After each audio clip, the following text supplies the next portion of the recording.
नमस्कार, देवभूमि समाचारों में आपका स्वागत है। मैं हूं सबिहा। आगे आप मेरे साथ देखेंगे उत्तराखंड से जुड़ी तमाम छोटी बड़ी खबरें विस्तार से, लेकिन सबसे पहले नजर हेडलाइंस पर। मुख्यमंत्री पुष्कर सिंह धामी ने वर्चुअली संबोधित कर कार्यकर्ताओं में भरा जोश। मदन कौशिक ने भी दिए चुनावी टिप्स। 2022 के रण में पार्टी की जीत का किया दावा। हरक सिंह रावत के कांग्रेस में जाने के लिए राह नहीं होगी आसान। हरीश रावत समेत कांग्रेस के कई नेता नाराज। सवाल, क्या हरक और हरीश के बीच रिश्तों की तलखी होगी कम? हल्द्वानी में आरटीओ रोड पर हुई फायरिंग का पुलिस ने किया खुलासा। हिरासत में लिए गए 3 आरोपी। जमीनी विवाद के चलते घटना को दिया गया था अंजाम।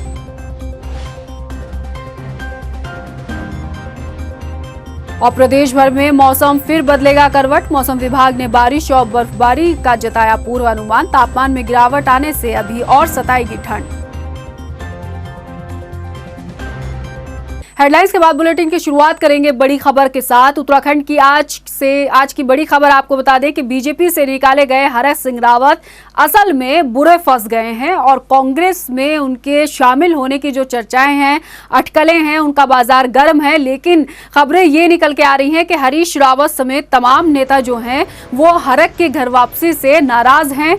ऐसे में सवाल ये भी उठता है कि क्या हरक और हरीश रावत के बीच जो तलखी है वो रिश्तों में कम होगी या फिर हरीश रावत की जो नाराजगी है वो बरकरार रहेगी। ऐसे में तो हरक सिंह रावत की अगर मैं बात करूं तो बीजेपी से निकाले जाने के बाद हरक सिंह रावत इस फेर में अब बुरी तरह से फंस चुके हैं। और दिल्ली में आज पहले खबरें ये छन के आ रही थी कि आज 12 बजे वो कांग्रेस का दामन थाम सकते हैं और उनकी बहू भी वहां मौजूद रहेंगी। लेकिन उसके बाद ये खबरें निकल के आई हैं कि हरीश रावत समेत तमाम नेता हरक सिंह रावत की कांग्रेस में वापसी को लेकर नाराज बताए जा रहे हैं और वो नहीं चाहते कि हरक कांग्रेस में वापसी करें। और इसके साथ ही हरक जो हैं वो अब बुरे फंस चुके हैं क्योंकि बीजेपी पार्टी उन्हें पहले ही 6 साल के लिए पार्टी से निष्कासित कर चुकी है और अब जो है कांग्रेस में उनके लिए जाने के लिए दरवाजे जो हैं वो खुलना थोड़ा मुश्किल हो रहा है। तो देखते हैं, वेट एंड वॉच की स्थिति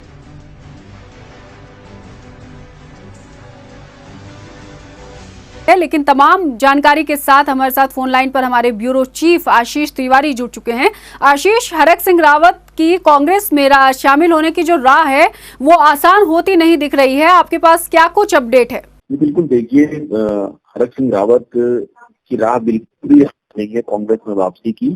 सबसे बड़े जो उनके राह के रोड़े हैं वो खुद हरीश रावत हैं और हरीश रावत ने कल ही साफ कर दिया था कि अगर वो अपनी गलती के लिए माफी नहीं मांगते हैं, कांग्रेस छोड़ने की गलती के लिए माफी नहीं मांगते हैं, तब तक उनकी वापसी संभव नहीं है। मैं आपको बताऊं कि जो फिलहाल हमारे पास जानकारी है वो ये है कि हरक सिंह रावत ने कल कुछ मीडिया कर्मियों को ये बयान दिया था कि वो आज 12-1 बजे के करीब कांग्रेस ज्वाइन कर सकते हैं। लेकिन हमारे पास जो जानकारी है वो फिलहाल ऐसी कोई व्यवस्था बनाई नहीं गई है जिसमें हरक सिंह रावत ज्वाइनिंग करें। हाँ, ये जरूर है कि वो कोशिश कर रहे हैं, लेकिन कांग्रेस इस वक्त बहुत मजबूत स्थिति में है और हरक सिंह रावत फिलहाल बहुत नाजुक स्थिति में है क्योंकि बीजेपी से वो निकाले जा चुके हैं और कांग्रेस में है नहीं।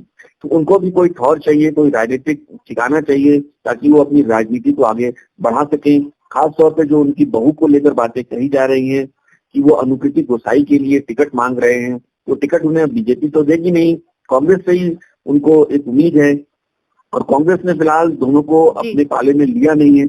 तो ऐसे में बहुत मुश्किल है हरक सिंह रावत के लिए फिलहाल। और जो बातचीत चल रही है अभी वो फाइनल दौर में नहीं पहुंची है। थोड़ा वक्त लग सकता है हरक सिंह की कांग्रेस में वापसी को लेकर। जी आशीष, हरीश रावत समेत कई नेता नाराज बताए जा रहे हैं, तो आप बता सकते हैं कि उन नेताओं में कौन कौन शामिल हैं? क्योंकि जो 2016 में हरक सिंह रावत ने कांग्रेस के लिए किया तो उससे हरीश रावत के बयानों से लगता नहीं कि माफी इतनी जल्दी हरक को मिलेगी।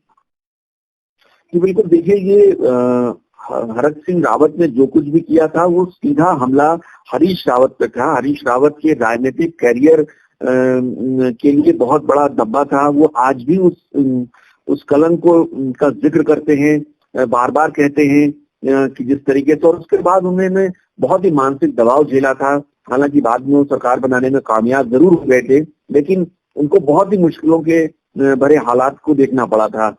तो ऐसे में हरीश रावत सबसे बड़ा अवरोध है हरक सिंह रावत का, जहां तक आपने पूछा कि कौन है जो चाह रहा है कि वो आए, जी, क्या गुटबाजी हो रही है कांग्रेस में, तो यकीनी तौर पर गुटबाजी है और कुछ नेता चाहते हैं कि हरक सिंह की वापसी हो, क्योंकि उन्हें ऐसा लगता है कि इससे पॉलिटिकल माइलेज मिलेगा कांग्रेस को और हो सकता है कि कांग्रेस कुछ सीटों पर बढ़त बना ले। एक मैसेज जाता है जिनका, क्योंकि अब सारे नेता जो हैं वो कांग्रेस की तरफ आ रहे हैं, एक लहर की बात वहां से उठ चलती है। लेकिन मैं आपको बताऊं कि किसी भी गुट से बड़े फिलहाल हरीश रावत हैं और हरीश रावत ही फिलहाल उत्तराखंड कांग्रेस का सबसे बड़ा गुट है। तो जो हरीश रावत कहेंगे वही होगा, जो हरीश रावत चाहेंगे तो वही ये होगा। कहा और जा फिलहाल सकता है आशीष के हरक सिंह रावत अब बुरी तरीके से जो है वो फंस चुके हैं।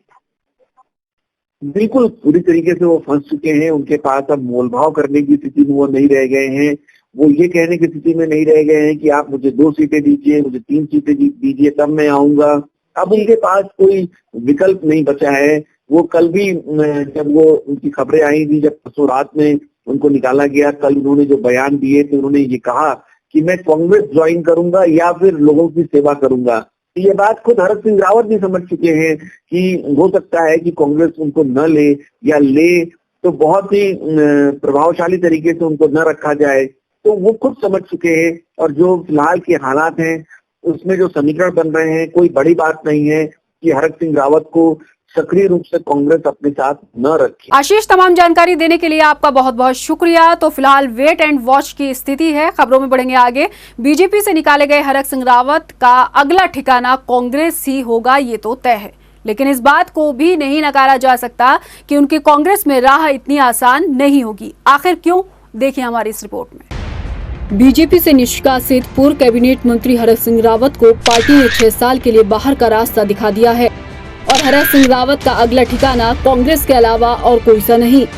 लेकिन हरक अगर घर वापसी भी कर लेते हैं तो कांग्रेस में हरक सिंह रावत की राह इतनी आसान नहीं होगी। कांग्रेस सरकार को संकट में डालने वाले हरक सिंह को हरीश रावत 2016 में इतिहास में लिखे गए उस काले अध्याय के लिए कभी दिल से माफ करेंगे, हरीश रावत के हालिया बयान से ये साफ नहीं दिख रहा है। खासकर इसलिए भी क्योंकि हरीश रावत अच्छी तरह से जानते हैं कि कांग्रेस में आने के बाद हरक सिंह रावत पार्टी के आंतरिक समीकरणों में विरोधी गुट के साथ ही खड़े होंगे। दिलचस्प ये भी है कि कांग्रेस भी उनके स्वागत में कोई खास उत्साहित नहीं दिख रही। अगर ऐसा होता तो हरक सिंह तुरंत कांग्रेस में शामिल होने की घोषणा कर डालते, मगर काफी दौर के मंथन के बाद भी उनकी घर वापसी दिख नहीं रही। इसके पीछे एक वजह ये भी है कि हर कोई समझ रहा है कि हरक कांग्रेस में शामिल होने के बाद ना चाहकर भी एक गुट बनकर उभरेंगे। ऐसे हालात में उनकी नजदीकी हरीश रावत के खिलाफ सक्रिय गुटों के साथ ही रहनी तय है। हरक और हरीश रावत के रिश्तों की तलखी किसी से छिपी नहीं है। साल 2002 के पहले चुनाव में जब कांग्रेस सत्ता में आई, उस वक्त हरक सिंह रावत ने तत्कालीन प्रदेश अध्यक्ष हरीश रावत के विरोध में ही कांग्रेस में अपने सुरों को बुलंद किया था। अब ऐसे में बड़ा सवाल ये है कि हरक अगर कांग्रेस में आ भी जाते हैं तो हरक और हरीश रावत के बीच क्या तल्ख भरे रिश्ते दूर हो पाएंगे? क्या हरीश रावत हरक के 2016 में किए गए गुनाह को उनका माफ कर पाएंगे या हरक घर वापसी कर कांग्रेस को मजबूत करेंगे? इन सब सवालों के जवाब भविष्य के गर्भ में ही छिपे हैं। टाइम टीवी के लिए देहरादून से ब्यूरो रिपोर्ट। चुनावी दौर में सियासी उठापटक एक आम बात सी होती है। राजनीति में कुछ भी स्थायी नहीं होता है और बीजेपी से निष्कासित होने वाले राजनीतिक इतिहास में दिग्गज कहे जाने वाले हरक सिंह रावत ने भी अपने पॉलिटिकल करियर में कई उतार चढ़ाव देखे हैं। आइए इस रिपोर्ट में आपको हरक सिंह रावत के राजनीतिक सफर पर लिए चलते हैं। हरक सिंह रावत राजनीति में मुखर नेता जो अपना अस्तित्व पहाड़ों से जुड़ा बताते हैं। पौड़ी में जन्मे हरक सिंह रावत की प्रारंभिक शिक्षा पौड़ी से ही हुई और राजनीतिक सफर की शुरुआत भी। स्नातकोत्तर की पढ़ाई पूरी करने वाले हरक सिंह रावत ने हेमवती नंदन बहुगुणा विश्वविद्यालय से छात्र राजनीति में सक्रिय कदम उठाया और साल 1984 में पहली बार भाजपा से पौड़ी सीट के लिए चुनावी मैदान में अपने कदमों को भी जमाया। लेकिन इस चुनाव में हरक को हार का सामना करना पड़ा। तब उत्तराखंड उत्तर प्रदेश राज्य का हिस्सा हुआ करता था। साल 1991 में विधानसभा चुनाव में एक बार फिर भाजपा से ही हरक सिंह रावत ने पौड़ी विधानसभा सीट के लिए अपनी किस्मत को आजमाया और इस बार जीत का ताज हरक सिंह रावत के सिर माथे भी चढ़ा। और हरक की ये जीत यहीं तक सीमित नहीं रही। तब उत्तर प्रदेश के तत्कालीन भाजपा सरकार ने उन्हें पर्यटन राज्य मंत्री की भी जिम्मेदारी सौंपी और इस जिम्मेदारी में हरक सिंह रावत सबसे कम उम्र के मंत्रियों में भी शुमार हुए। साल 1993 में हुए विधानसभा चुनाव में भी हरक सिंह रावत रण में उतरे। पौड़ी विधानसभा सीट पर ही चुनाव लड़ा और जनता ने दूसरी बार भी क्षेत्र का प्रतिनिधित्व हरक को ही सौंपा। पौड़ी विधानसभा सीट में 5 साल का कार्यकाल पूरा करने वाले हरक सिंह रावत ने साल 1998 में भाजपा का दामन छोड़ दिया। भारतीय जनता पार्टी का दामन छोड़ने वाले हरक सिंह रावत ने इसी साल बहुजन समाज पार्टी की नैया में सवार होना जरूरी समझा, लेकिन इस बार पौड़ी सीट से हार का मुंह उन्हें देखना पड़ा। हार का सामना करने पर भी हरक ने रुद्रप्रयाग जिले के गठन के साथ ही कई कार्यों से जनता के बीच अपनी छाप छोड़ी, लेकिन बसपा में सफर ज्यादा लंबा नहीं रहा। वक्त के साथ हरक सिंह रावत ने कांग्रेस में जाना अब जरूरी समझा। हरक ने जाना कि हार से ना घबरा तू, ये तो समझ का खजाना है। जब मिले शिकस्त तुझे तो कुछ सीख कर नए दौर पर उठ जाना है। साल 2002 में जब उत्तराखंड राज्य 2 वर्ष का हो चुका था, राज्य गठन के बाद पहले विधानसभा चुनाव की प्रदेश में तैयारी चल रही थी। इस तैयारी में हरक सिंह रावत ने अपनी दावेदारी लैंसडाउन से पेश की और जनता का भरपूर समर्थन भी हरक को मिला। विधायक बनने के साथ ही हरक पहली कैबिनेट के लिए मंत्री भी चुने गए। 5 साल की विधानसभा का समय पूरा हुआ और तैयारी 2007 के विधानसभा चुनाव की हुई। इस बार भी हरक लैंसडाउन से ही प्रत्याशी घोषित हुए और जीत का स्वाद चखने में भी कामयाब रहे। दूसरी विधानसभा का कार्यकाल भी प्रदेश में सफल हुआ और अब तैयारी 2012 के विधानसभा चुनाव की हुई, जिसमें हरक सिंह रावत ने रुद्रप्रयाग विधानसभा सीट को खुद के लिए मुफीद माना और जीत भी हासिल की। साल 2016 में हरक के सुर कांग्रेस में भी बगावती हुए। भाजपा में 5 साल का कार्यकाल पूरा करने वाले हरक सिंह रावत ने 2022 के विधानसभा चुनाव के लिए अपने तेवर बदले। कैबिनेट बैठक में कोटद्वार मेडिकल कॉलेज का मसला सुलझने के बाद भी हरक की बगावत भाजपा झेल ना सकी और इस वजह से भाजपा हाईकमान ने हरक को 16 जनवरी 2022 को 6 सालों के लिए पार्टी में अनुशासनहीनता के चलते निष्कासित किया। टाइम टीवी के लिए देहरादून से ब्यूरो रिपोर्ट। खबरों में बढ़ेंगे आगे। मुख्यमंत्री पुष्कर सिंह धामी ने आज देहरादून स्थित रेसकोर्स स्टूडियो से वर्चुअली कार्यकर्ताओं को संबोधित किया। इस मौके पर सीएम ने कार्यकर्ताओं को संबोधित करते हुए सरकार की जन कल्याणकारी योजनाओं को जनता के बीच पहुंचाने का आह्वान किया। तो वहीं इस मौके पर बीजेपी प्रदेश अध्यक्ष मदन कौशिक ने भी वर्चुअली कार्यकर्ताओं को संबोधित कर उन्हें चुनावी टिप्स दिए। इसके साथ ही जनता के बीच बीजेपी कैसे पहुंचेगी, इन तमाम रणनीतियों पर भी विचार विमर्श किया गया। बहनों, पिछले 5 वर्षों में 2017 से 2022 तक की ये यात्रा पूरी हुई है। इस यात्रा में विकास के नए नए सोपान स्थापित हुए हैं। नई नई सीढ़ियाँ चढ़ी गई हैं। विकास की रफ्तार तेज हुई है।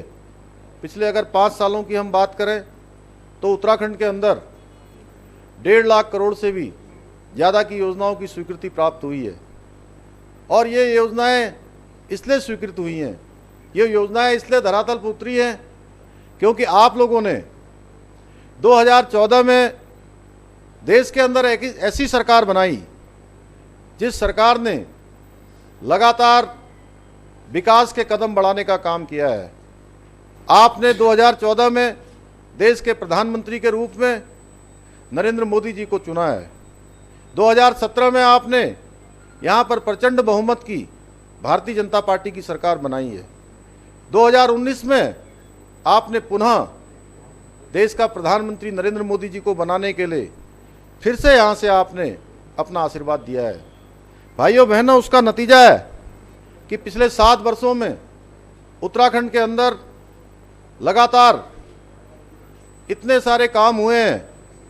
चाहे आज हम किसी भी क्षेत्र की बात करें, आज अगर हम सड़कों की बात करते हैं तो आप देखिए कि पूरे उत्तराखंड के अंदर सड़कों का जाल बिछ गया है। तो चलिए, ज्यादा जानकारी के लिए फोन लाइन पर हमारे साथ जुड़ चुके हैं देहरादून से हमारे संवाददाता मनीष डंगवाल। मनीष, आज सीएम ने वर्चुअली कार्यकर्ताओं को संबोधित किया है, क्या कुछ खास रहा इस दौरान? देखिए बिल्कुल जो मुख्यमंत्री पुष्कर सिंह धामी और भाजपा के प्रदेश अध्यक्ष मदन कौशिक है, उन्होंने जो वर्चुअली रैली की आज शुरुआत की है और जो विधानसभा चुनाव होने हैं उसको लेकर जो वर्चुअली रैली की यहाँ पर शुरुआत की गई है, उसमें सीधे तौर से जो भाजपा के कार्यकर्ता है उनको मुख्यमंत्री और प्रदेश अध्यक्ष ने संबोधित किया है और सीधे तौर से 2022 के विधानसभा चुनाव में कैसे जीत हासिल हो सकती है इसको लेकर कार्यकर्ताओं को टिप्स भी दिए हैं और कार्यकर्ताओं को इस बात के भी संकेत दिए हैं कि जो यहाँ पर विकास कार्य डबल इंजन की सरकार में हुए हैं उनको जनता के बीच पहुंचाए ताकि उन्हीं विकास कार्यों के आधार पर जनता भाजपा की यहाँ पर सरकार दोबारा बनाए।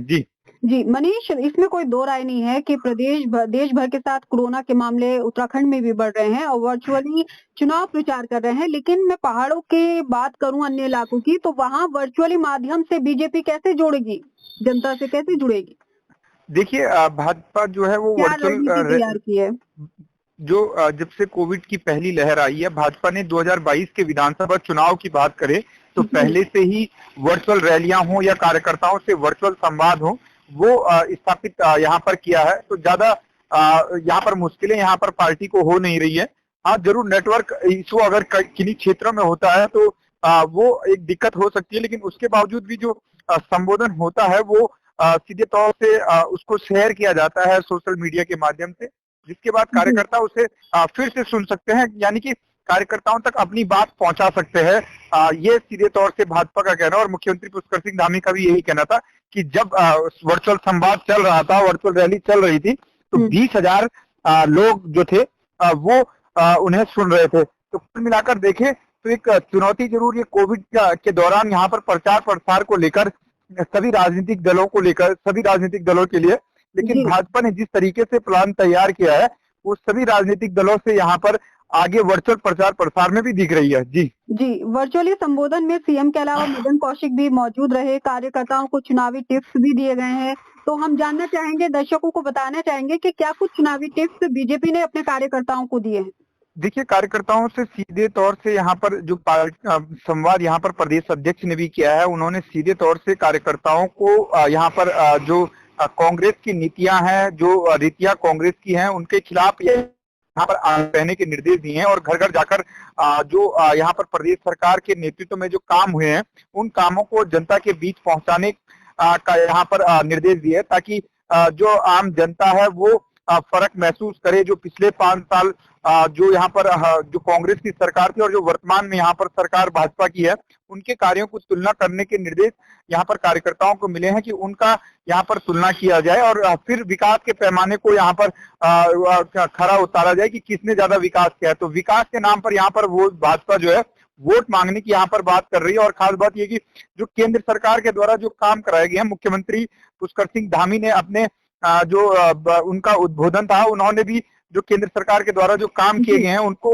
यहाँ पर जनता के बीच ले जाने के यहाँ पर बात कही है। जो यहाँ पर ऑल वेदर रोड है, जो ट्रेन का सपना यहाँ पर पहाड़ में साकार होने जा रहा है, ये तमाम जो केंद्र की योजनाएं हैं जिनका फायदा यहाँ पर सीधे तौर से उत्तराखंड वासियों को मिला है, तो वो तमाम चीजें हैं जिनके आधार पर भाजपा वोट मांगने की कोशिश अब विधानसभा चुनाव में कर रही है। जी तो मनीष, आपका बहुत बहुत शुक्रिया फिलहाल ये जानकारी अपडेट कराने के लिए। तो वर्चुअली सभाएं और वर्चुअली रैली कितना सफल होंगी ये तो आने वाला वक्त ही तय करेगा। फिलहाल खबरों में आगे बढ़ेंगे। मतदान की तारीखों के ऐलान के बाद जहां प्रदेश में अमूमन सभी पार्टियों ने अपने प्रत्याशियों की लिस्ट जारी कर दी है, तो वहीं कांग्रेस और बीजेपी के चेहरे अभी मैदान में दिखने बाकी हैं। ऐसे में गदरपुर से अपनी दावेदारी पेश कर रहे कांग्रेस नेता प्रेमानंद महाजन से हमारे संवाददाता गौतम सरकार ने खास बातचीत की है। आइए आपको खास बातचीत के कुछ खास अंश सुनाते हैं। सर, बीएसपी से अब 2 बार विधायक रह चुके हैं, कांग्रेस के वरिष्ठ नेता भी इस समय लगातार 10 वर्ष से आप इस क्षेत्र में सेवा भी कर रहे हैं। कांग्रेस से पिछली बार भी टिकट के प्रबल दावेदारी में थे, इस बार भी आप है। Thank you. हाईकमान आपको टिकट देंगे तो क्यों देंगे, क्षेत्र में आपने अभी तक क्या किया? देखिए कांग्रेस में अभी आपने खुद ही नहीं कहा कि 10 साल से मैं सेवा कर रहा हूं और आज इस क्षेत्र में भारतीय जनता पार्टी के डबल इंजन सरकार होने के बावजूद भी कांग्रेस यदि जीवित है तो हमारे जैसे कांग्रेस के कार्यकर्ताओं के दम पे है। हम लोगों ने कांग्रेस पार्टी के सभी छोटे बड़े कार्यकर्ताओं के साथ मिलकर हम लोग समय समय कांग्रेस के लिए संघर्ष किया, लोगों के बीच में गए, भारतीय जनता पार्टी के डबल इंजन सरकार की कमियों को लोगों को से रूबरू कराया और लगातार निरंतर सतत ये प्रयास हम लोगों का लगा रहा, जिसका रिजल्ट आज पूरे प्रदेश में आपको दिखाई देने लग गया है। क्योंकि लोग परिवर्तन की बात कर रहे हैं, परिवर्तन होते हुए लोगों को दिखाई दे रहा है। तो ये सब कांग्रेस के कार्यकर्ताओं के दम पे हुआ। जहाँ तक मेरी बात है, मैं बहुजन समाज पार्टी से एमएलए था 2 बार इस क्षेत्र से 10 वर्ष। उसके बाद कांग्रेस पार्टी मैंने ज्वाइन की। आज मैं कांग्रेस के साथ कांग्रेस के लिए काम कर रहा हूँ और मेरी व्यक्तिगत एक छवि भी है। सर्व समाज मेरा एक अपना एक लोकप्रियता है। सर्व समाज के लोग, विशेषकर गरीब समाज के लोग प्रेमानंद महाजन को पसंद करते हैं, ये आप भी जानते हैं। तो उन्हीं सर्व समाज के उन गरीब भाइयों के दुआओं के दम पर, उनके आशीर्वाद के बल पर हैं, चाहे वो मजदूर हो, चाहे किसान हो, चाहे आपके फैक्ट्री वर्कर हो, चाहे सरकारी कर्मी हो, सबके साथ जो अच्छे संबंध मेरे रहे, उनके दम पर, उनके आशीर्वाद के बल पर अभी भी टिका हुआ हूँ और टिकट मांग रहा हूँ।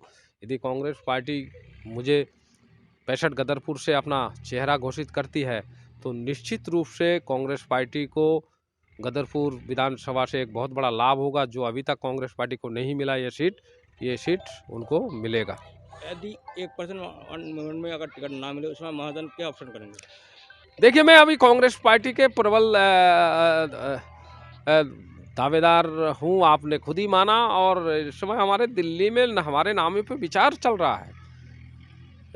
जो सूत्र वहाँ से छन के आ रहे हैं, वहाँ मैं एक मेन दावेदार के हिसाब से मेरे नाम पे मेरी हाईकमान विचार कर रही है।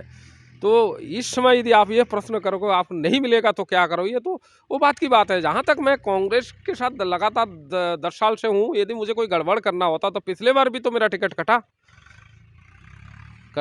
मैं आपको बता दूँ, हरीश रावत, कांग्रेस पार्टी जी जिंदाबाद वाले के साथ साथ हरीश रावत जिंदाबाद वाला भी हूँ। हरीश रावत को बेहद प्यार करता हूँ।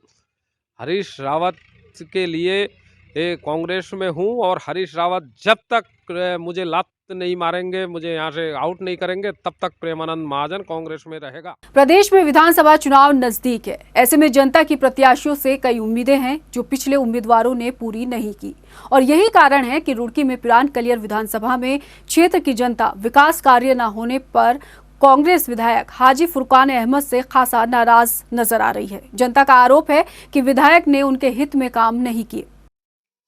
10 साल पूर्व फुरकान अहमद ने गांव में आके कोरोना काल के अंदर कोई आदमी के घर से किसी का हालचाल नहीं पूछा, कोई समस्या नहीं पूछी किसी की भी। और उसने ऐसी कोई सरकारी जैसे सड़क वगैरह है, आप देख लो गांव में आके चारों तरफ गड्ढे वड्ढे हो रहे और वो रहा। भाजपा में गरमाई सियासत के बीच कांग्रेस को भी झटका लगा है। उत्तराखंड में महिला कांग्रेस की प्रदेश अध्यक्ष और नैनीताल से पूर्व विधायक सरिता आर्य आखिरकार बीजेपी में शामिल हो गई हैं। हालांकि सरिता आर्य के बीजेपी में शामिल होने की चर्चाएं लंबे वक्त से चली आ रही थी। यशपाल और उनके बेटे संजीव आर्य की घर वापसी के बाद से ही सरिता आर्य की पार्टी से नाराजगियां चल रही थी और उन्होंने बीजेपी में शामिल होने के संकेत पहले ही दे दिए थे। बीजेपी प्रदेश अध्यक्ष मदन कौशिक ने सरिता आर्य को कल पार्टी की सदस्यता दिलाई, तो वहीं अपने समर्थकों के साथ बीजेपी कार्यालय पहुंची सरिता आर्य का उनके समर्थकों ने स्वागत भी किया। भारतीय जनता पार्टी ने मेरे पे विश्वास जताया, मैं उनके लिए उनका आभार प्रकट करूंगी, शीर्ष नेतृत्व का भी और माननीय मुख्यमंत्री जी और सम्मानित प्रदेश अध्यक्ष जी का, कि आपने मेरी पीड़ा को सुना। हम 2 महिलाएं वहां पर हम लोगों को इग्नोर किया गया और उसका आप देख रहे हैं कि मुझे यहाँ पे सम्मान दिया जा रहा है। वहाँ पे ये कहा गया कि जो एक प्रियंका गांधी जी का नारा था कि मैं महिला हूँ, मैं लड़की हूँ, मैं लड़ सकती हूँ, उस नारे को भी इग्नोर कर महिलाओं को इग्नोर किया जा रहा है। लंबे समय से महिलाओं के बीच में, समाज के गरीब वर्ग के लोगों में और शोषितों वंचितों के लिए लगातार संघर्ष करती रही हैं और मातृशक्ति के लिए उनका बहुत बड़ा योगदान है पूरे प्रदेश के अंदर। और उन्होंने ये अपना फैसला लिया कि अपना निर्णय किया कि वो भारतीय जनता पार्टी में शामिल हो रही हैं। हम उनका स्वागत करते हैं और निश्चित रूप से उनके पार्टी में आने से हमारी पार्टी को हर क्षेत्र में, हर दिशा में एक मजबूती प्रदान होगी। फिलहाल इस बुलेटिन में इतना ही। मुझे दीजिए इजाजत, लेकिन जाते जाते एक नजर हेडलाइंस पर। नमस्कार। मुख्यमंत्री पुष्कर सिंह धामी ने वर्चुअली संबोधित कर कार्यकर्ताओं में भरा जोश। मदन कौशिक ने भी दिए चुनावी टिप्स। 2022 के रण में पार्टी की जीत का किया दावा। हरक सिंह रावत की कांग्रेस में जाने के लिए राह नहीं होगी आसान। हरीश रावत समेत कांग्रेस के कई नेता नाराज। सवाल, क्या हरक और हरीश के बीच रिश्तों की तलखी होगी कम? हल्द्वानी में आरटीओ रोड पर हुई फायरिंग का पुलिस ने किया खुलासा। हिरासत में लिए गए 3 आरोपी। जमीनी विवाद के चलते घटना को दिया गया था अंजाम।